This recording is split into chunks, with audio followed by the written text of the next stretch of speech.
Life's got a funny way of kicking you when you're down, or at least that's how it felt for me, Monica.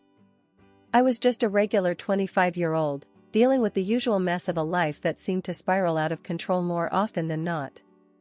My days were filled with the mundane tasks of a job that was as uninspiring as watching paint dry, and my nights? Well, they were spent arguing with Jake, my boyfriend of 3 years. Jake was complicated. On good days, he was the guy who'd make you laugh until your stomach hurt. On bad days, he was the master of cold shoulders and harsh words. Our relationship was hanging by a thread, frayed and worn from too many fights about things neither of us would remember the next day. One particularly drab Thursday evening, I found myself sitting across from Jake at our usual spot, a dingy diner that had seen better days. The air was thick with the smell of grease and stale coffee, a fitting backdrop for yet another round of our endless bickering. "Why do you always have to be so damn difficult, Monica?" Jake snapped, his patience wearing thin. "Me? Difficult? You're the one who's impossible to talk to," I retorted, my voice rising in frustration. The conversation went round and round, like a merry-go-round that had lost its charm. It was always the same issues, the same arguments. Money, commitment, the future, you name it, we fought about it. Our words were like daggers, each one sharper and more hurtful than the last. As we left the diner, the cold night air did nothing to cool our tempers. The walk home was silent, each of us stewing in our own anger. The tension was palpable, a thick fog that refused to lift. Once we were back at our cramped apartment, the silence continued. It was as if we had run out of words, the bitterness of our argument leaving us both exhausted and defeated. The only sound was the ticking of the clock, a relentless reminder of the time we were wasting.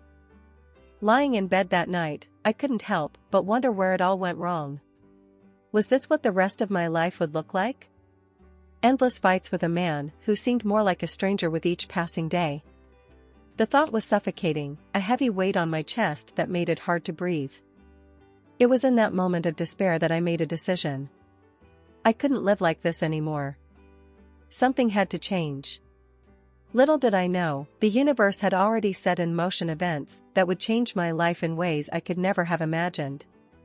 But for now, I drifted off to sleep, the storm clouds of my life gathering on the horizon, waiting to burst open. Just when I thought things couldn't get any worse, tragedy struck. My parents and I were involved in a horrific car accident. It happened so fast, one moment we were talking and laughing, the next everything was chaos and pain. When I woke up in the hospital, the world as I knew it had crumbled. My parents were gone, and I was left alone with a damaged spine and legs that wouldn't move. I couldn't see a future for myself. My life, as I knew it, was over. Lying in the sterile white of my hospital room, I was drowning in thoughts that maybe, just maybe, my life as I knew it was done for. The doctors, with their carefully neutral faces, told me that my road to recovery would be long, maybe never-ending. Rehabilitation will be a significant journey, they said, their voices a mix of professional detachment and pity. But what I heard in their silence was a louder, scarier message. They didn't want to give me false hope. It was during one of those countless, blurred days filled with silent despair that Jake walked into my room, his parents trailing behind him. They had that look people get when they're trying to be strong for someone else, their smiles a bit too tight, eyes a tad too bright. Jake came to the side of my bed, and for a moment, he just looked at me. I saw something in his eyes then, a determination I hadn't noticed before. It scared me a bit, that intensity, because what could he possibly say to make this situation any less of a nightmare? "Monica," he began, and his voice cracked like he was fighting back emotions too big for him. "I know this is probably the worst timing, and I know you're going through hell right now. But I can't pretend anymore. I can't act like what I feel for you isn't the most real thing I've ever felt in my life." His words hung in the air, heavy and unexpected. Then, before I could even process what he was saying, Jake did something completely crazy. He got down on one knee right there on the cold, hard floor of my hospital room. "I love you, Monica. I love you more than I've ever loved anything or anyone in my life. Marry me." Let me take care of you. Let me be the one by your side, through all of this and whatever comes next." His parents, standing just a little behind him, had tears in their eyes. His mom, wiping her eyes with the back of her hand, nodded at me, as if encouraging me to say yes. His dad, a man of few words, just placed a supportive hand on Jake's shoulder, a silent show of approval. I was speechless, my mind a whirlwind of emotions. Fear, love, uncertainty, hope, they all battled within me. But looking into Jake's eyes, seeing the raw honesty there, something in me just unlocked. "Yes," I whispered, the word barely audible. "Yes, I'll marry you."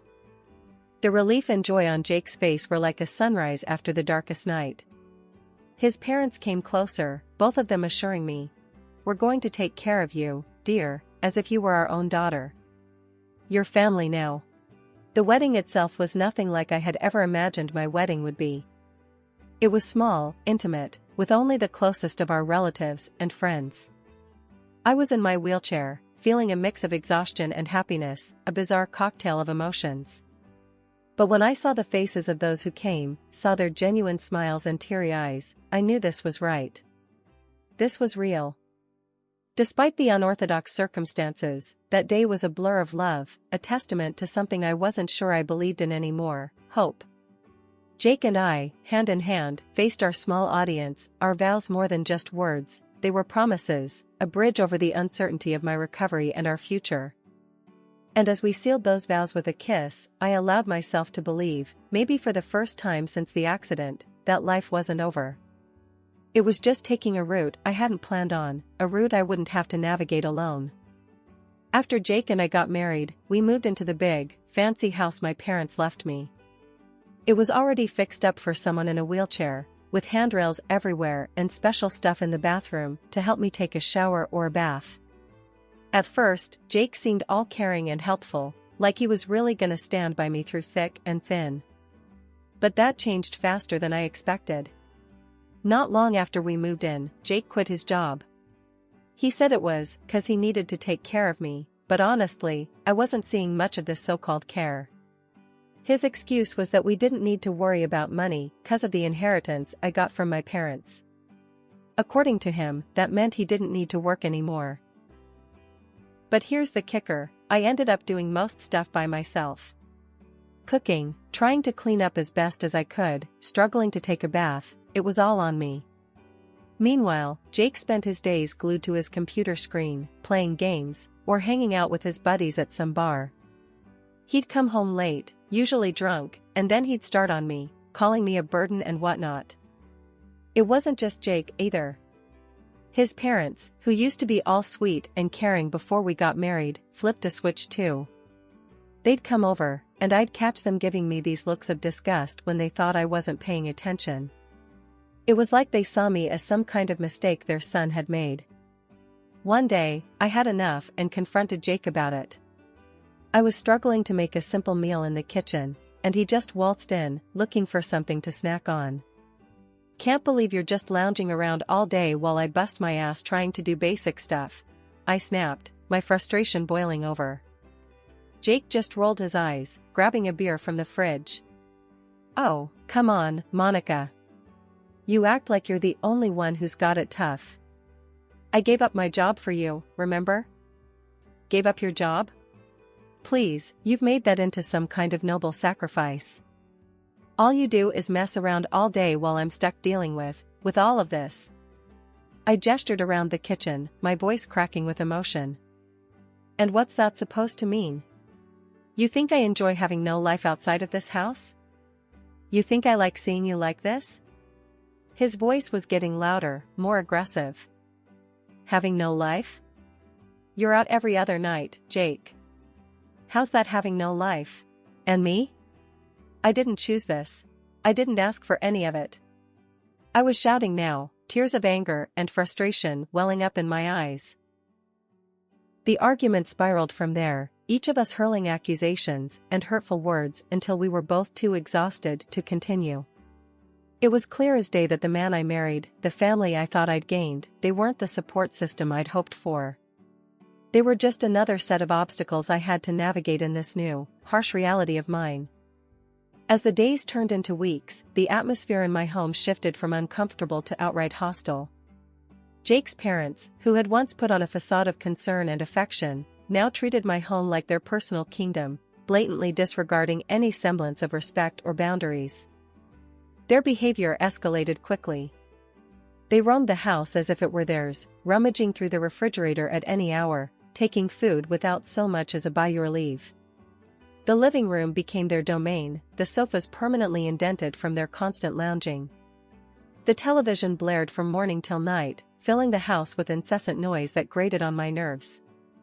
I remember one afternoon, trying to catch a moment of peace, I asked them, yet again, to lower the volume.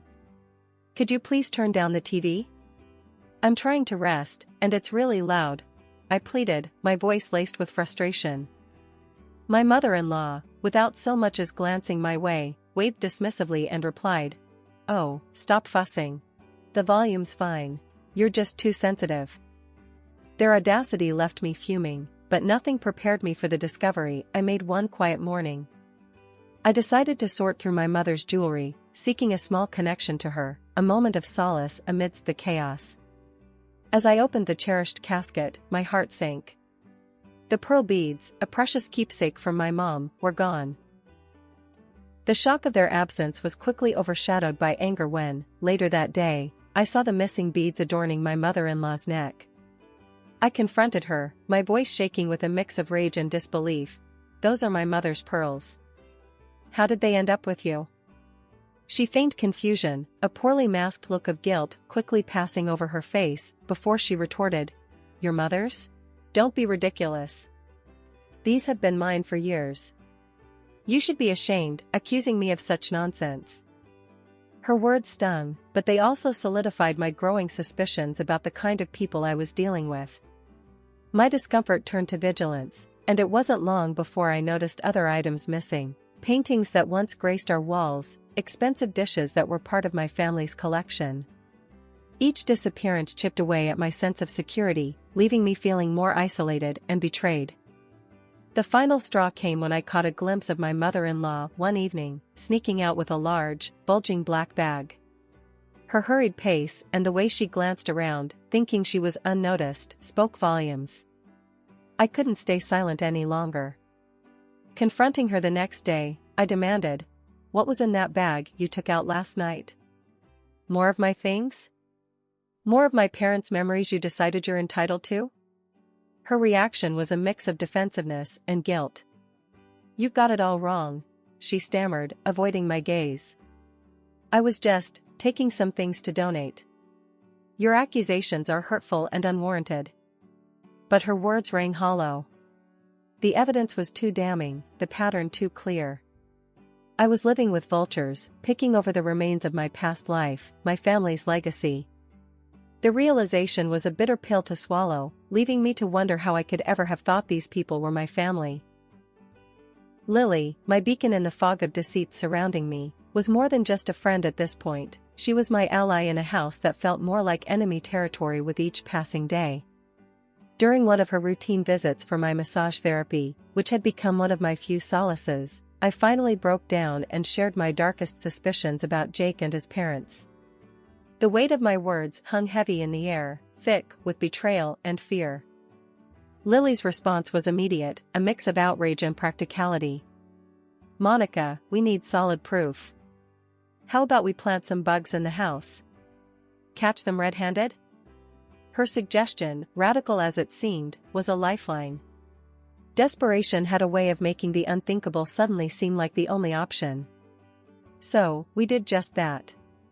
Lily expertly placed tiny recording devices in strategic locations around the house, her movements swift and unseen. The anticipation was torture, waiting for the right moment to listen to the recordings. When we finally sat down to review them, the sense of betrayal I felt was suffocating. Jake and his parents' voices filled the room, their words a testament to their greed and callousness. Jake's voice was the first to cut through the silence. "Once Monica is out of the picture, in that institution, everything here is ours. We'll live like kings." His mother's laughter was a chilling soundtrack to their scheming. That jewelry sale was just the start. We've barely scratched the surface of what we can make off her inheritance. And his father, always the quiet one, surprised me the most. Keep it down. We don't want her getting wind of this before everything's in place. But yeah, the sooner she's gone, the better. Lily and I exchanged a look of horror. The reality of my situation was worse than I had imagined. They weren't just stealing from me, they were planning to dispose of me, to erase me from my own life. I can't believe this. How could they be so cruel? My voice was barely above a whisper, the hurt and disbelief rendering me almost speechless. Lily, ever my protector, squeezed my hand tighter. We won't let them get away with this, Monica. You're not alone in this fight. But the question of what to do next was daunting. Confrontation seemed too dangerous, given their plans for me. I need to be smart, I said, the gears in my mind turning. They think they're playing me, but now we've got them. I need a plan, something to turn this all back on them. Lily nodded, her determination mirroring my own. We'll figure this out, together. They picked the wrong woman to mess with. As we plotted our next steps, the recordings continued to play, a grim soundtrack to our resolve. Each word from Jake and his parents fueled my determination to fight back, to reclaim my life and my dignity from those who'd so callously tried to strip it away. The dinner table that night felt more like a stage for a performance nobody wanted to attend. Jake and his parents, acting as though nothing was amiss, exchanged glances loaded with unspoken words. Their feigned ignorance was almost insulting. As we sat there, the chasm between us couldn't have been wider. I couldn't shake the feeling of betrayal, the sting of their deceit cutting deeper with every secretive look they shared. Fueled by a mix of hurt and defiance, I turned to Jake, my voice steady despite the turmoil inside. Jake, look at me, I said, waiting until I had his full attention, his eyes finally meeting mine. Do you love me? Truly? His reaction was a beat too slow, his smile too forced. Of course, I do. You're my wife, he replied, the words sounding rehearsed, empty. That smile, meant to reassure, only served to confirm my suspicions. I smiled back, a hollow mimicry of his, a silent acknowledgement of the lies that hung between us. Waking up to find the ramps gone was like waking up to a nightmare. The realization hit me hard, without them, I was trapped, even more dependent on the very people who sought to control me. I confronted them at breakfast, my frustration boiling over. Why would you remove the ramps? How am I supposed to move around now? I demanded, my voice echoing in the suddenly quiet room. It's for your safety, dear, my mother-in-law cooed, her concern as fake as the pearls she claimed were hers. We're worried you might fall. This is for the best. Their words were a thinly veiled attempt to further isolate me, to clip my wings. I stared at them, their faces a mask of feigned innocence, and said nothing. My silence was strategic, a calm before the storm I was quietly brewing. Behind their backs, I made calls, reached out to the service for the disabled, and enlisted my lawyer's help. They arrived unexpectedly, a welcome intrusion. The shock on Jake and his father's faces was palpable, a mix of fear and disbelief as the team from the service began their assessment, immediately noting the absence of the ramps. My lawyer, ever the professional, wasted no time. We're here to conduct a thorough inventory check, he announced, his tone brooking no argument. An inventory was made after Monica's parents passed. We're going to verify that everything is as it should be. As the meticulous inventory unfolded, the stark reality of betrayal became increasingly apparent. My lawyer, a steadfast presence amidst the chaos, meticulously checked off each item against his exhaustive list, his professionalism a stark contrast to the emotional turmoil swirling around us. The absence of my mother's jewelry, my father's collection of expensive suits, the missing paintings that once adorned the walls with history and culture, antique dishes that were family heirlooms. Each missing item was a wound, a testament to the depth of deceit I was surrounded by. The in-laws, once so adept at weaving a facade of concern and familial warmth, found themselves cornered by the irrefutable evidence of their greed. Their initial shock quickly gave way to a desperate attempt at salvaging whatever they could from the situation. Tears streamed down my mother-in-law's face as she turned to me, her voice quivering. "We're so sorry, dear. It all just got out of hand. Please, can't we move past this?" Her husband, my soon-to-be ex-father-in-law, echoed her sentiment, his voice breaking under the weight of his guilt. "We never meant to hurt you. It was greed, foolishness. Please forgive us." But the time for forgiveness had long passed. I faced them, the weight of their betrayal heavy on my heart, yet my resolve unwavering. "Forgiveness? After everything you've done? You didn't just steal things, you tried to steal my dignity, my independence," I countered, my voice steady and strong. Turning to the police officers, I presented them with the inventory results and the recordings, undeniable proof of the in-laws' deceit. "These are the people you're looking for," I said, the finality in my voice marking the end of this chapter of my life. The court proceedings were swift, the evidence overwhelming. The judge's gavel sealed their fate, sentencing them for their crimes, mandating the return of what could be salvaged from their thefts, and compensating for what could not. Watching them face the consequences of their actions, a mix of relief and sorrow washed over me. Justice had been served, but at what cost? Divorcing Jake was a liberating, if painful, process. I also pursued compensation for the mistreatment, a legal acknowledgement of the suffering they had inflicted. Throughout the legal battles, my voice never wavered, my testimony a cathartic release of all the pain and betrayal I had endured. In the end, sitting in a wheelchair on the steps of the courthouse, a sense of closure enveloped me. The journey had been harrowing, a test of my resilience and strength. As I look back on the tumultuous journey I've endured, it's hard not to feel a sense of pride mingled with disbelief.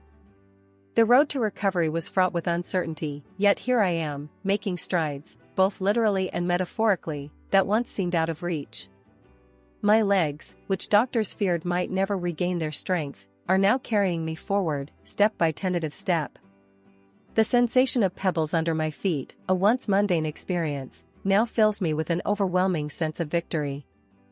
"Your progress is nothing short of remarkable," my doctor told me during a recent visit, his voice tinged with genuine astonishment. It was a far cry from the cautious optimism he offered in the early days of my rehabilitation. Reconnecting with my friends has been a lifeline, their unwavering support a constant reminder that I'm not alone in this fight. "We're here for you, no matter what," they assure me, their words a balm to the scars left by betrayal. Jake, the man I once believed would stand by me through thick and thin, has become a distant, almost pitiful figure. Stripped of the financial windfall he so greedily anticipated, he now scrapes by, his calls and apologies a desperate attempt to claw back into my life. "Can't we just put all this behind us? Start fresh?" he pleads, his voice a mix of desperation and hope. I can't help but laugh, the sound rich with scorn and liberation. "Start fresh? With you?" I reply, my voice steady and confident. "That's a chapter of my life I've happily closed. You're just a footnote now." The flowers he sends, a pathetic attempt at reconciliation, find their way straight into the trash. "You think a few roses can erase your betrayal?" I scoff, discarding them with ease. They're a reminder of what I've overcome, not of what I've lost. In the midst of navigating this new normal, I've discovered a passion I never knew I had. Painting has become my sanctuary, a way to express the whirlwind of emotions that accompany my journey. An easel and a set of paints are now my most cherished possessions, allowing me to bring memories of my parents to life and to capture the beauty of the world around me. "This is how I heal," I explain to anyone who asks, my brushstrokes a testament to my resilience. My transformation is not just physical, it's a rebirth of my spirit. "They thought they could break me, but I'm stronger than I've ever been," I declare, with newfound determination. My story, once overshadowed by the actions of those who sought to exploit me, is now a narrative of triumph, a reminder that even in our darkest moments, there is light to be found. This chapter of my life, while born from pain and betrayal, is defined by growth, resilience, and the unwavering belief in the possibility of a new beginning. I am not the same person I was before. I am stronger, wiser, and ready to face whatever comes next with grace and courage.